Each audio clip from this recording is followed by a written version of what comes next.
नमस्कार, आप देख रहे हैं DDNRST। सुप्रिया श्रीनेत ने कहा, हिंसा भड़कने के 2.5 साल बाद आखिरकार इस देश के प्रधानमंत्री नरेंद्र मोदी आज मणिपुर की रेलवे प्रोजेक्ट का उद्घाटन करने जा रहे हैं। पेश एक रिपोर्ट। हिंसा भड़कने के 2.5 साल बाद आखिरकार नरेंद्र मोदी जी आज मणिपुर जा रहे हैं, लेकिन सनद रहे वो वहां पर विस्थापित लोगों से मिलने या लोगों के आंसू पोंछने या उन महिलाओं जिनके साथ बर्बरता हुई उनको ढांढस बंधाने या शांति की अपील करने नहीं जा रहे हैं। वो आज भी वहां पर रेलवे प्रोजेक्ट के उद्घाटन के लिए जा रहे हैं और शायद इसीलिए मणिपुर में उनके आगमन का विरोध हो रहा है। भला कौन भूल सकता है कि 2.5 साल से जलते हुए मणिपुर को अपने हाल पर छोड़कर मोदी जी तो दुनिया नाप रहे थे। कौन भूल सकता है कि जब तक मणिपुर में अपनी सरकार पर नहीं बनाई तब तक राष्ट्रपति शासन नहीं लागू हुआ। कौन भूल सकता है कि इन 2.5 सालों में नरेंद्र मोदी जी ने शांति की एक अपील नहीं की और मणिपुर के एक जनप्रतिनिधि से नहीं मिले। कौन भूल सकता है कि जब आदमखोरों की भीड़ ने महिलाओं को नोचा तो 78 दिन तक मोदी जी चुप रहे और जब बोले भी तो 36 सेकंड के लिए। कौन भूल सकता है कि समूचे विपक्ष को एक अविश्वास प्रस्ताव लाना पड़ा जिससे कि मोदी जी सदन में मणिपुर पर वक्तव्य दे सके और मणिपुर पर उन्होंने 2 मिनट बात की। कौन भूल सकता है कि बीरेंद्र सिंह को मुख्यमंत्री बनाए रखा जिनकी पुलिस आर्मी पर हमला कर रही थी। कौन भूल सकता है कि हथियारों की अनवरत सप्लाई चलती रही और लोगों के हाथ में बंदूकें थी और वो सड़कों पर थे। पूरी तरह से अराजकता फैली रही। मैं आशा करती हूं कि आज उद्घाटन करने के बाद मोदी जी हाथ जोड़कर मणिपुर से माफी मांगेंगे। माफी मांगेंगे उन महिलाओं से जिनके साथ वो बर्बरता हुई कि सोचकर रूह कांप जाए।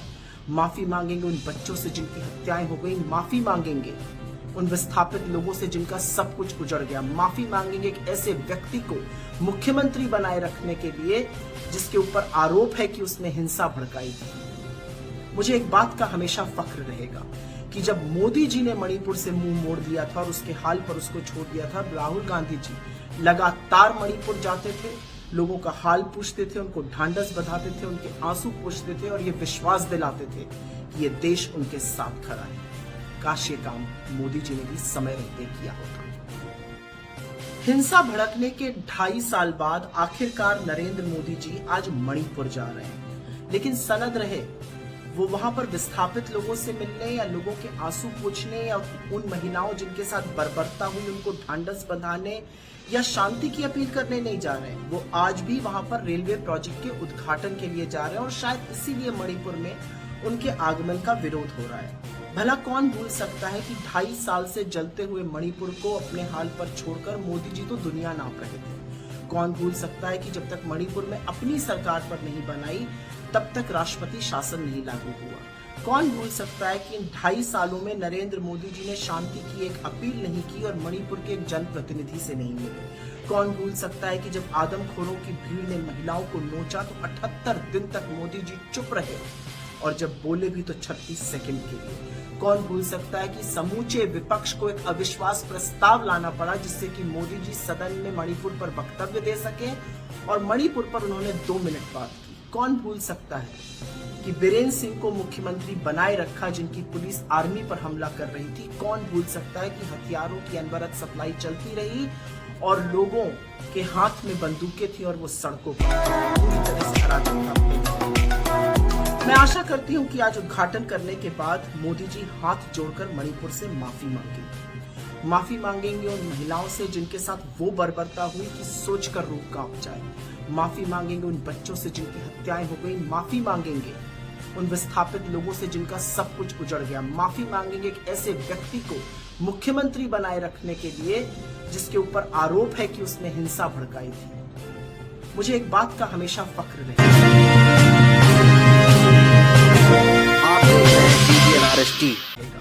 कि जब मोदी जी ने मणिपुर से मुंह मोड़ दिया था और उसके हाल पर उसको छोड़ दिया था, राहुल गांधी जी लगातार मणिपुर जाते थे, लोगों का हाल पूछते थे, उनको ढांढस बंधाते थे, उनके आंसू पोंछते थे और ये विश्वास दिलाते थे कि ये देश उनके साथ खड़ा है। काश ये काम मोदी जी ने भी समय रहते किया होता। हिंसा भड़कने के 2.5 साल बाद आखिरकार नरेंद्र मोदी जी आज मणिपुर जा रहे हैं, लेकिन सनद रहे वो वहां पर विस्थापित लोगों से मिलने या लोगों के आंसू पोंछने या उन महिलाओं जिनके साथ बर्बरता हुई उनको ढांढस बंधाने या शांति की अपील करने नहीं जा रहे हैं। वो आज भी वहां पर रेलवे प्रोजेक्ट के उद्घाटन के लिए जा रहे हैं और शायद इसीलिए मणिपुर में उनके आगमन का विरोध हो रहा है। भला कौन भूल सकता है कि 2.5 साल से जलते हुए मणिपुर को अपने हाल पर छोड़कर मोदी जी तो दुनिया नाप रहे थे। कौन भूल सकता है कि जब तक मणिपुर में अपनी सरकार पर नहीं बनाई तब तक राष्ट्रपति शासन नहीं लागू हुआ। कौन भूल सकता है कि इन 2.5 सालों में नरेंद्र मोदी जी ने शांति की एक अपील नहीं की और मणिपुर के एक जनप्रतिनिधि से नहीं मिले। कौन भूल सकता है कि जब आदमखोरों की भीड़ ने महिलाओं को नोचा तो 78 दिन तक मोदी जी चुप रहे और जब बोले भी तो 36 सेकंड के लिए। कौन भूल सकता है कि समूचे विपक्ष को एक अविश्वास प्रस्ताव लाना पड़ा जिससे कि मोदी जी सदन में मणिपुर पर वक्तव्य दे सके और मणिपुर पर उन्होंने 2 मिनट बात की। कौन भूल सकता है कि बीरेंद्र सिंह को मुख्यमंत्री बनाए रखा जिनकी पुलिस आर्मी पर हमला कर रही थी। कौन भूल सकता है कि हथियारों की अनवरत सप्लाई चलती रही और लोगों के हाथ में बंदूकें थी और वो सड़कों पर थे। पूरी तरह से अराजकता फैली रही।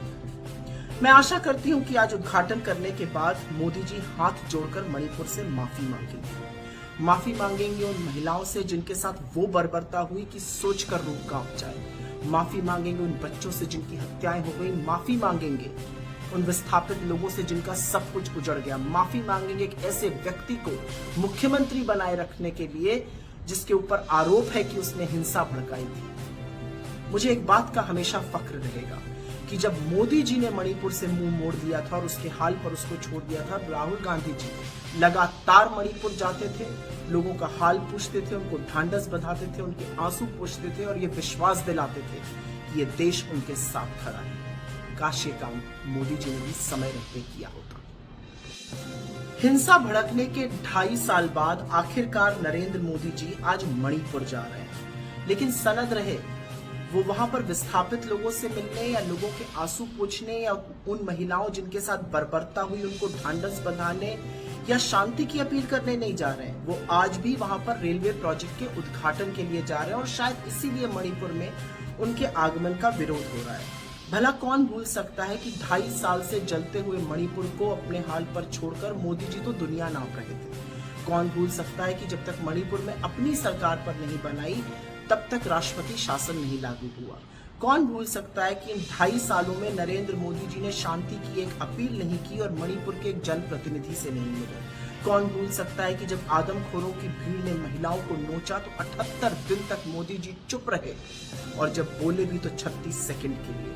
कौन भूल सकता है कि समूचे विपक्ष को एक अविश्वास प्रस्ताव लाना पड़ा जिससे कि मोदी जी सदन में मणिपुर पर वक्तव्य दे सके और मणिपुर पर उन्होंने 2 मिनट बात की। कौन भूल सकता है कि बीरेंद्र सिंह को मुख्यमंत्री बनाए रखा जिनकी पुलिस आर्मी पर हमला कर रही थी। कौन भूल सकता है कि हथियारों की अनवरत सप्लाई चलती रही और लोगों के हाथ में बंदूकें थी और वो सड़कों पर थे।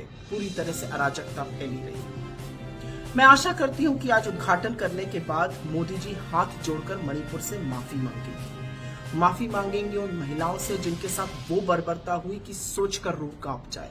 माफी मांगेंगे उन बच्चों से जिनकी हत्याएं हो गई। माफी मांगेंगे उन विस्थापित लोगों से जिनका सब कुछ उजड़ गया। माफी मांगेंगे एक ऐसे व्यक्ति को मुख्यमंत्री बनाए रखने के लिए जिसके ऊपर आरोप है कि उसने हिंसा भड़काई थी। मुझे एक बात का हमेशा फक्र रहेगा कि जब मोदी जी ने मणिपुर से मुंह मोड़ दिया था और उसके हाल पर उसको छोड़ दिया था, राहुल गांधी जी लगातार मणिपुर जाते थे, लोगों का हाल पूछते थे, उनको ढांढस बंधाते थे, उनके आंसू पोंछते थे और ये विश्वास दिलाते थे कि ये देश उनके साथ खड़ा है।